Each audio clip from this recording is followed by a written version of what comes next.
Hello நண்பா, welcome to our channel. இன்றைக்கி நம்ம சேனலில் கிரிக்கெட்டில் நடந்த டாப் 5 ஃபைட்ஸை பற்றி தான் பார்க்க போகிறோம். ஸோ வீடியோ ரொம்பவே இன்ட்ரெஸ்டிங்காக போகும் நண்பா, அதனால் ஸ்கிப் பண்ணாமல் பாருங்கள். வீடியோக்குள்ளே போகிறதுக்கு முன்னாடி நம்ம சேனலை சப்ஸ்கிரைப் பண்ணி பெல் ஐக்கானை கிளிக் பண்ணி வச்சுக்கோங்க. ஓகே, வாங்க நம்ம வீடியோக்குள்ளே போகலாம்.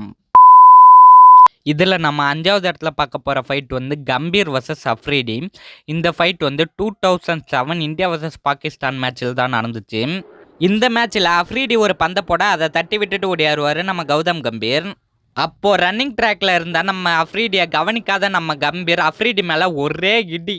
அஃப்ரிடி ஓரமாக போக நம்ம கம்பீரும் பவுலிங் லைனை ரீச் பண்ணிடுவார். பவுலிங் லைனை ரீச் பண்ண நம்ம கம்பீர் திரும்பி வந்து நீ ஏன்டா குறுக்கால வந்து நின்னு அஃப்ரிடியை பார்த்து கேட்க, அஃப்ரிடி நீ பார்க்காம ஏன்டா என் மேலே வந்து மோதுனன்னு கேட்க, ரெண்டு பேருக்கும் நடுவில் சண்டை ஆரம்பிச்சிடும்.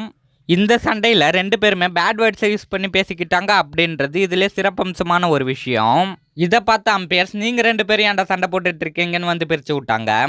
இதில் நம்ம ரெண்டாவதாக பார்க்க போகிறது வந்து Maxwell versus Sri Lankan team. Australia versus Sri Lanka T20 match நடந்துக்கிட்டு இருந்துச்சு. இதில் லாஸ்ட் பாலில் 4 ரன் அடித்தா ஆஸ்திரேலியா வின்னுன்ற சுச்சுவேஷன். நம்ம மேக்ஸ்வெல் பேட்டிங் பண்ண பெரேரா பந்து போட்டார். அப்போது ஸ்ரீலங்கன் டீமில் இருக்கிற சீனியர் பிளேயர்ஸ் எல்லாருமே பெரேராவை கூட்டு வச்சு டிஸ்கஷன் பண்ணிக்கிட்டு இருந்தாங்க. இந்த டிஸ்கஷன் ரொம்ப நேரம் போய்கிட்டு இருந்துச்சு அப்படின்றது குறிப்பிடத்தக்கது. இதை பார்த்த நம்ம ஆஸ்திரேலியன் பேட்ஸ்மேனான மேக்ஸ்வெல் ஏன்டா இவ்வளோ டைம் எடுத்துக்கிறீங்கன்னு போய் கேட்க, அப்போது நம்ம ஸ்ரீலங்கன் சீனியர் பிளேயர்ஸான ஆஞ்சலோ மேத்யூஸ் மலிங்காலாம் கோவப்பட்டு எனக்கு தெரியும் உன் வேலையை பாருன்னு மேக்ஸ்வெல்லை திட்ட மேட்ச் இன்னும் சூடு பிடிக்க ஆரம்பிச்சுது. சரி ஓகேன்னு நம்ம ஸ்ரீலங்கன் டீமும் பந்து போட நம்ம மேக்ஸ்வெல் பேட்டிங் பிடிச்சாரு. பட் ஆனால் கடைசி பந்தில் 4 அடிக்க முடியாமல் நம்ம ஆஸ்திரேலியன் டீம் தோத்துச்சு அப்படின்றது ஒரு குறிப்பிடத்தக்க விஷயம். இதை தொடர்ந்து நம்ம 3வது இடத்துல பார்க்க போகிற ஃபைட் என்னென்னா Dhoni versus Mustafizur Rahman. 2015 India versus Bangladesh match நடந்துக்கிட்டு இருந்துச்சு. அதில் முஸ்தபிசுர் ரஹ்மான் பந்து போட ரோஹித் சர்மா பேட்டிங் பிடிச்சாரு. அப்போது ரோஹித் சர்மா தட்டி விட்டுட்டு ரன் ஓடி வரும்போது முஸ்தபிசுர் ரஹ்மான் குறுக்கால வந்திருப்பார். இதை பார்த்த நம்ம ரோஹித் சர்மா ஏன்டா குறுக்கால வந்தா அப்படின்னு சொல்லிட்டு முஸ்தபிசுர் ரஹ்மானுக்கு ஒரு வார்னிங்கையும் கொடுத்துருப்பாரு. இதை நம்ம தோனியும் சைலண்ட்டாக வாட்ச் பண்ணியிருப்பாரு அப்படின்றது முஸ்தபிசுர் ரஹ்மான் கவனிக்காத ஒரு விஷயம். நெக்ஸ்ட் பால் முஸ்தபிசுர் ரஹ்மான் போட அதை ஆடினது நம்ம தலை தோனி. MS தோனி அந்த பந்தை தட்டி விட்டுட்டு அதே மாதிரியே ரன் ஓட நம்ம முஸ்தபிசுர் ரஹ்மான் மறுபடியும் தோனிக்கு குறுக்கால வந்தார். பட் ஆனால் இப்போ இங்கே நடந்தது வேற ஒரு தரமான சம்பவம்.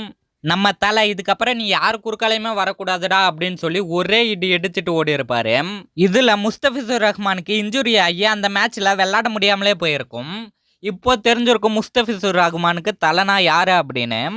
இதை தொடர்ந்து 2வது இடத்துல பார்க்க போகிற ஃபைட் என்ன அப்படின்னா Kohli versus Gambhir. 2023 LSG versus RCB first match நடந்திருக்கும். அதில் LSG லாஸ்ட் பாலில் வின் பண்ணியிருப்பாங்க.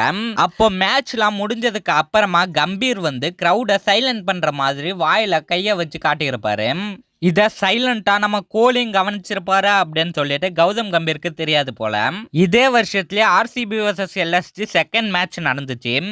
இந்த மேட்ச்சில் RCB வின் பண்ணாங்க. RCB பவுலர்ஸ் பந்து போட்டு ஒவ்வொரு விக்கெட் எடுக்கும் போதும் கோலியோட செலிப்ரேஷன் வேற லெவலில் இருந்துச்சு. இந்த மேட்ச் முடிஞ்சது கோலியும் கைல் மேயரும் பேசிக்கிட்டு இருப்பாங்க. இதை பார்த்த கம்பீர் கைல் மேயரை ஏன்டா அவங்க கூடலாம் பேசிக்கிட்டு இருக்கா அப்படின்னு சொல்லிட்டு கூட்டிட்டு போயிருப்பாரு. அப்போ தான் சண்டையும் ஆரம்பிச்சுது.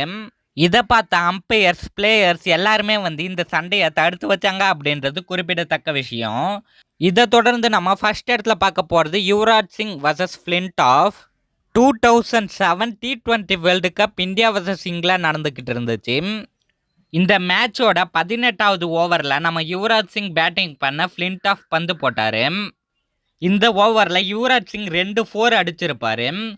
இந்த ஷாட்டை பார்த்த ஃப்ளின்டாஃப் உன்னோட ஷாட்லாம் நல்லாவே இல்லை அப்படின்னு சொல்லிட்டு யுவராஜ் சிங் கிட்ட நேராகவே வந்து சொல்லியிருப்பார்.